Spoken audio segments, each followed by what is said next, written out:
देखेगा जब, इसीलिए जब हम प्रार्थना, इसलिए जब पवित्र आत्मा जब आपके जीवन में आता है, वो क्या करता है? सृष्टि का काम करता है, वो इंस्पिरेशन का काम करता है, और वो क्या करता है? इंस्पिरेशन के बाद वो रीजनरेशन भी करता है। So when you have a holy spirit then you should experience these three thing. अगर आप कहते हैं कि मुझ में पवित्र आत्मा है, तो आपको इन तीनों चीजों का अनुभव करना बहुत जरूरी है। समझे आप? अगर आपके घर में कहते हैं भैया हमारे घर में इलेक्ट्रिसिटी है, तो लाइट जलना चाहिए कि नहीं जलना चाहिए? पंखे चलने चाहिए कि नहीं? एसी चलना चाहिए कि नहीं? मतलब उससे कुछ भी जुड़ जाए चलना चाहिए, जो उसके लायक हो चलना चाहिए कि नहीं चाहिए?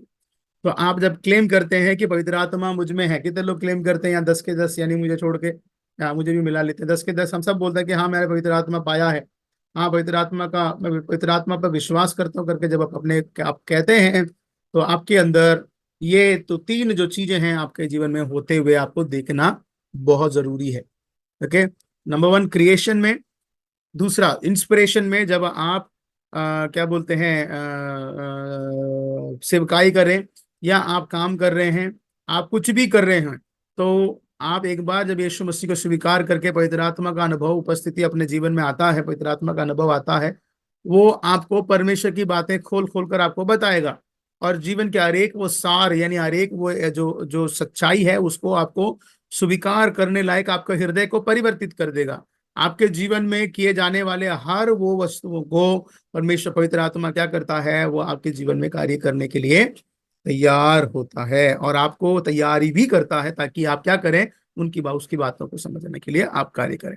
इसलिए हमने पिछले हफ्ते भी पढ़ा था, जो आत्मिक व्यक्ति है केवल वही आत्मा की बातों को समझ सकता है। समझ में आया? सो when you receive the Holi spirit you will learn the inspiration about your life.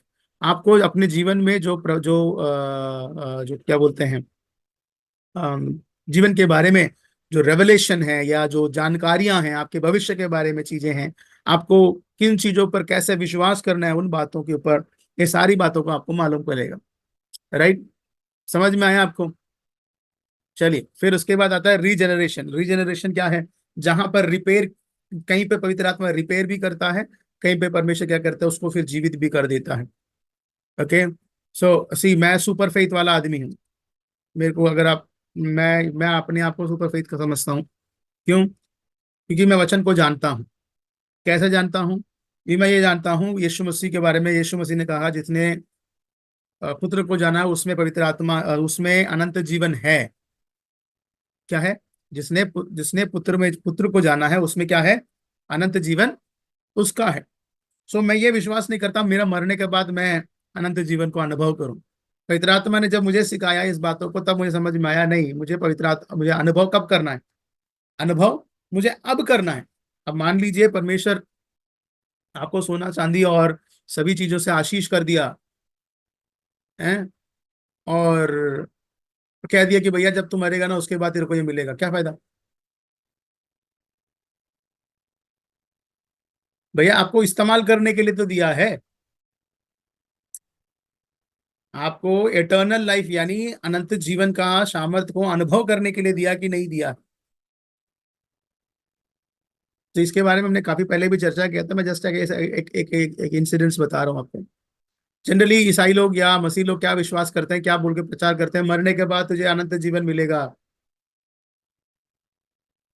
स्वर्ग मिलेगा। तो अनंत जीवन मतलब क्या है? जहां पर जिंदगी खत्म नहीं होती। चाहे आप स्वर्ग जाओ चाहे नरक जाओ, आपका जिंदगी क्या है? मृत्यु के बाद एक अनंत ऐसा जीवन चालू होता है जहां वापस लौट के नहीं आना होता है, बस वो अनंत ही रहता है। तो ये डिपेंड करता है कि आप इस जगह पे क्या कर रहे हैं। समझे आप? तो मेरा विश्वास क्या है? जब मैं यीशु पे विश्वास करता हूँ, उस अनंत जीवन में क्या नहीं है? यीशु पे विश्वास करता हूँ तो मैं अनंत जीवन में क्या पाऊंगा? स्वर्ग पाऊंगा। राइट? तो वहां पे क्या नहीं है? रोना नहीं है, बीमारी नहीं है, तकलीफ नहीं है, मृत्यु नहीं है वहां पे। और क्या है? पता नहीं, जीवन के सारे वो सुख जो है इधर मिलेगा, उधर मिलने वाला चीज इधर मुझे मिलता है। कैसे? पवित्र आत्मा की सहायता से। आपको स्वर्ग ले जाने के लिए पवित्र आत्मा ही तो तैयारी कर रहा है। हेलो बताइए। एफिसियों की पत्री अध्याय 1 का 13 में तो पढ़ते हैं कि भैया तुम्हारा छुटकारे के दिन के लिए तुम पर चाप लगा दिया गया पवित्र आत्मा के द्वारा, वो तुमको सुरक्षित रखा है। सो उस अनंत जीवन के लिए मैं तैयार। तो ये रीजनरेशन का काम जो है, पुनर्जनन का काम जो है, पवित्र आत्मा आपके जीवन में करना चाहिए, आपको उसका अनुभव करना आना चाहिए। समझे आप? ठीक है नहीं? अगर डॉक्टर दुनिया को दवाई देके खुद को दवाई देना नहीं आता तो फिर कैसा डॉक्टर है? डॉक्टर अगर दुनिया को दवाई दे रहा और खुद को दवाई देना नहीं जान रहा तो क्या फायदा? Right? So you have to understand, you have to learn all those things.